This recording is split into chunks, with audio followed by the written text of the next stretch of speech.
to free a Big Willie. High stakes, I got more at stake. Reasonable Doubt is the debut studio album from American rapper Sean Carter or Sean Carter, popularly known as Jay-Z or Hov. The album belongs to the genre hip hop, mafioso rap to be precise. It is a 15-track album and it was released on the 25th June 1996 under Rockefeller Records and Priority Records. It was executively produced by Sean Carter, Damon Dash, and Karim Biggs Brook.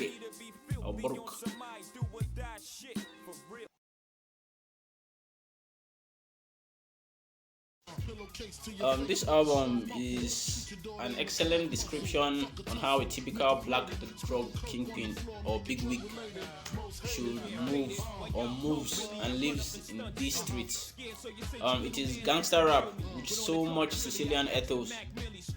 Jay has always been a fan of Italians. He has name dropped them on so many of his later works. He has name dropped Joey Pesci, Federico Fellini, Roberto De Niro, even if they later had one very, very corny beef like that. The first track, Can't Knock the Hustle, which features Mary J. Blige. She sang parts of Fool's Paradise. There's one song like that as the hook to the song. Jay-Z talks about juggling, hustling in the streets, selling cocaine, and chasing his music dreams. He also talks about how to escape from the former if caught.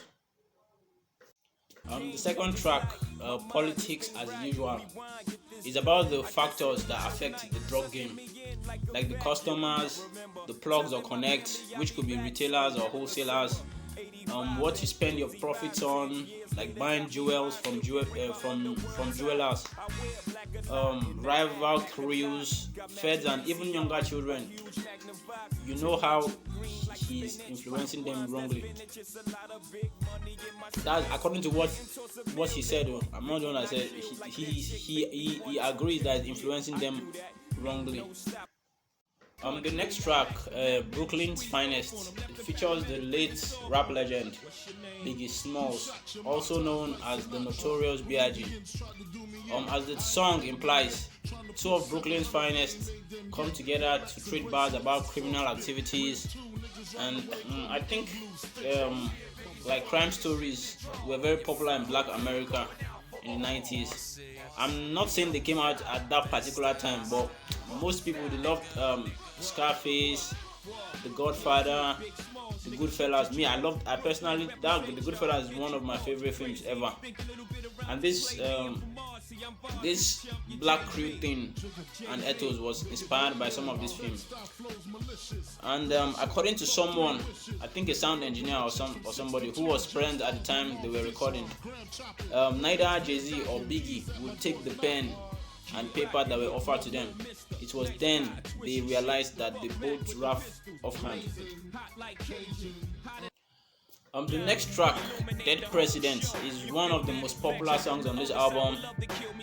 J. Cole rapped on the beat early on in his career on the mixtape The Warm Up. It was definitely inspired by The World Is Yours from the Illmatic album.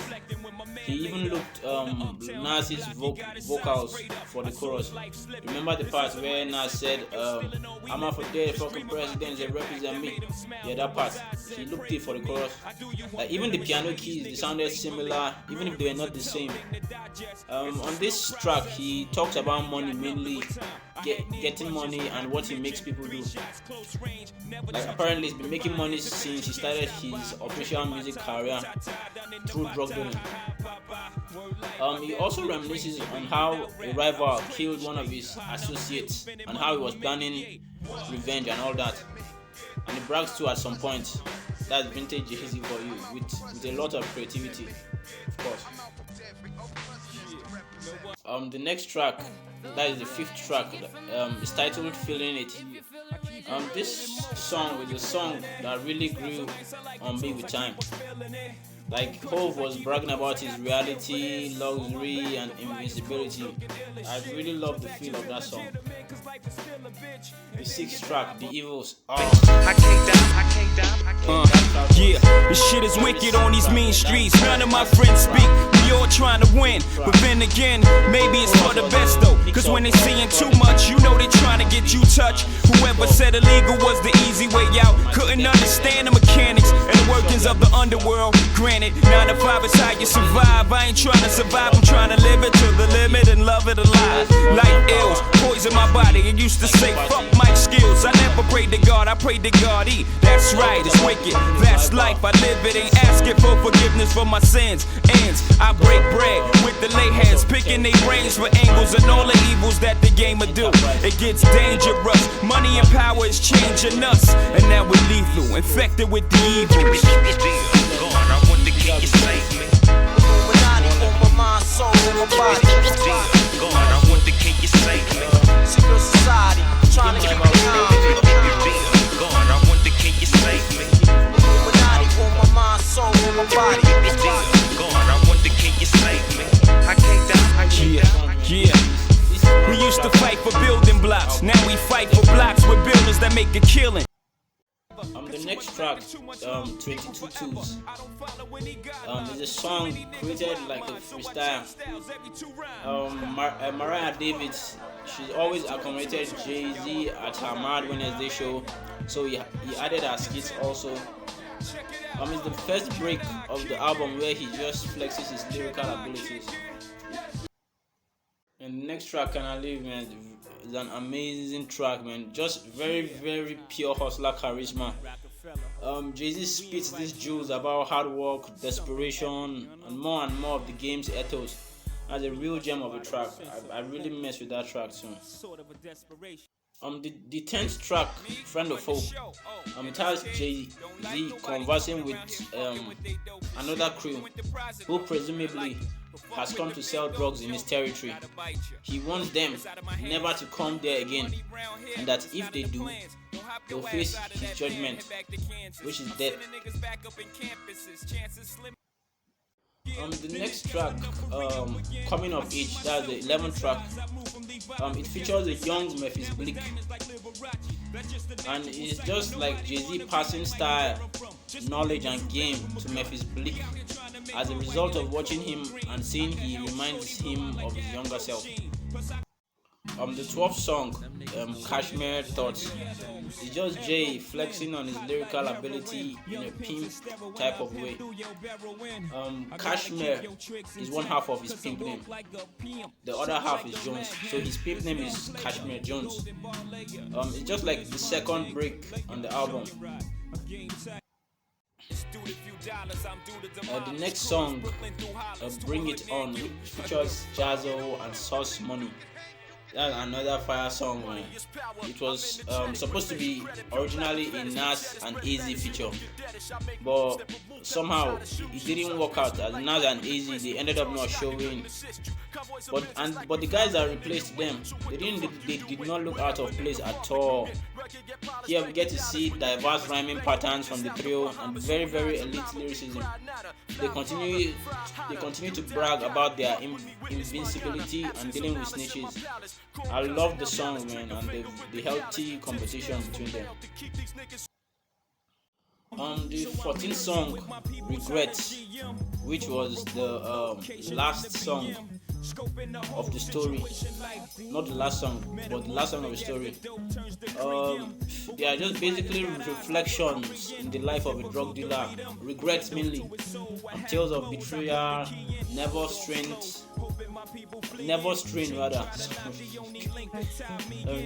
and the lessons learned. I always like when Jay-Z reflects like this. He did it on the Black Album too. There's one song I love that. I love it when it gets so introspective like it. Like you can hear a lot of truth.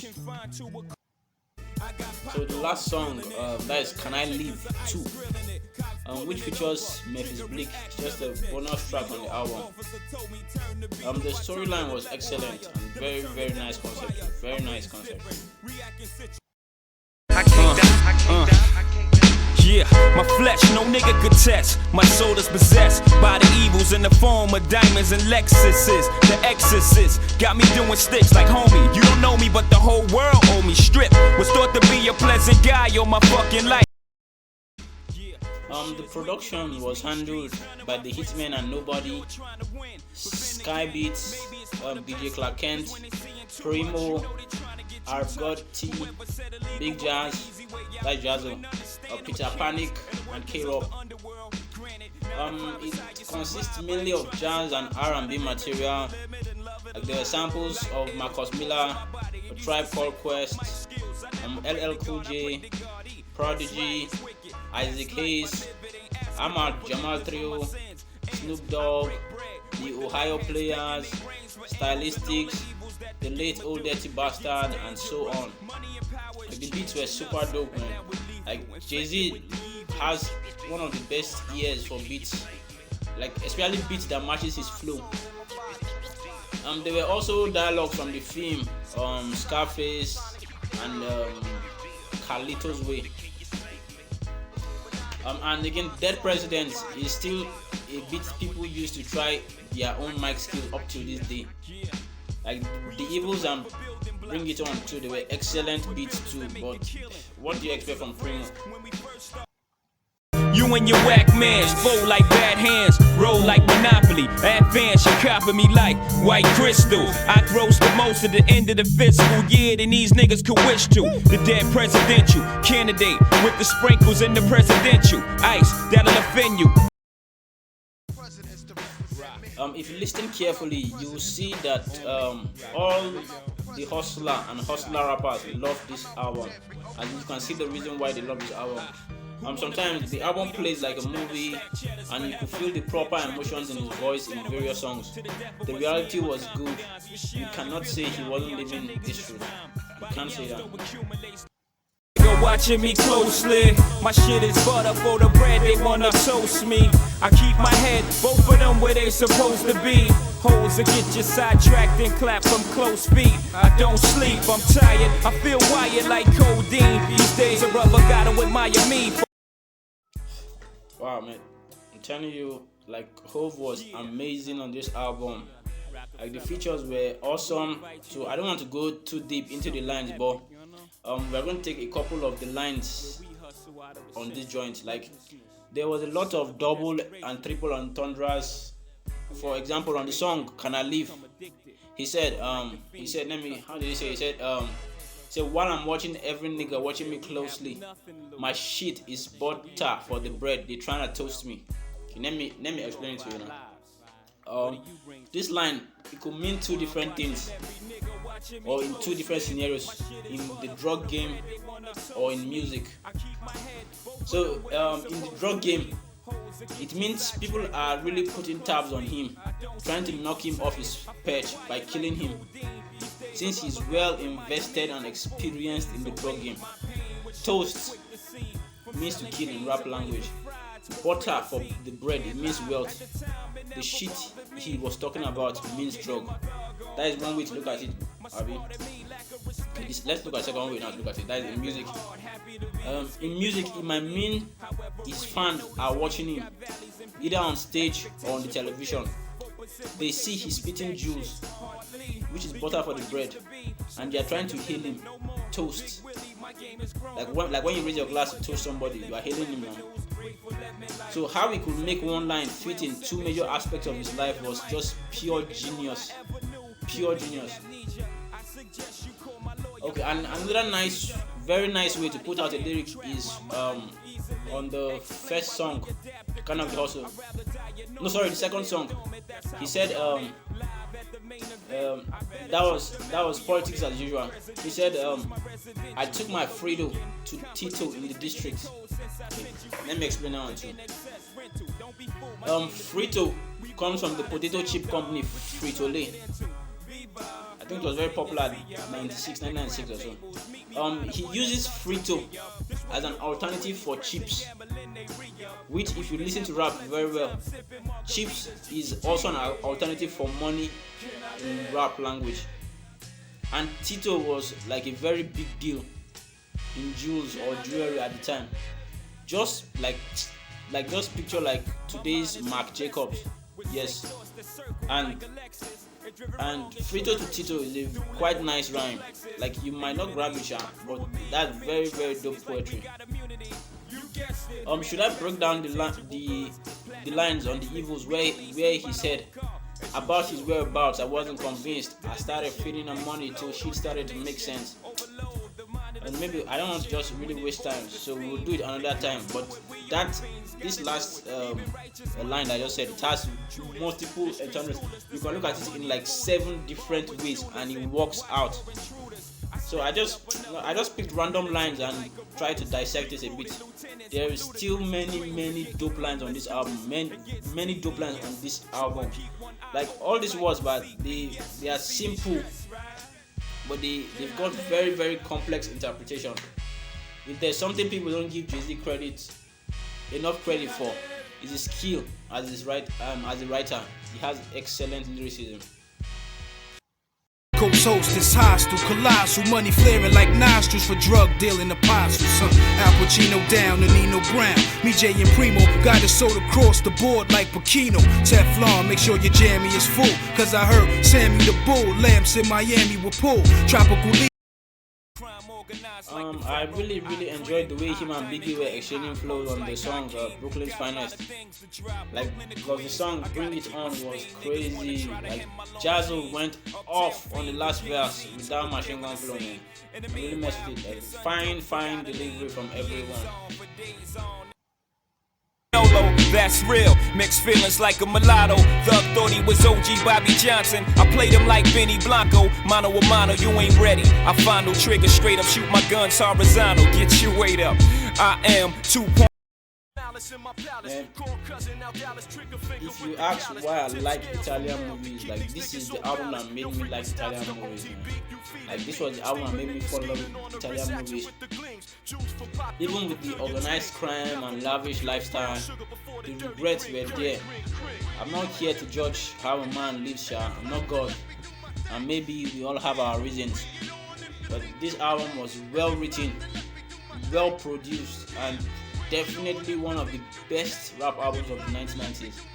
And the 1990s was the most competitive era of hip-hop for me.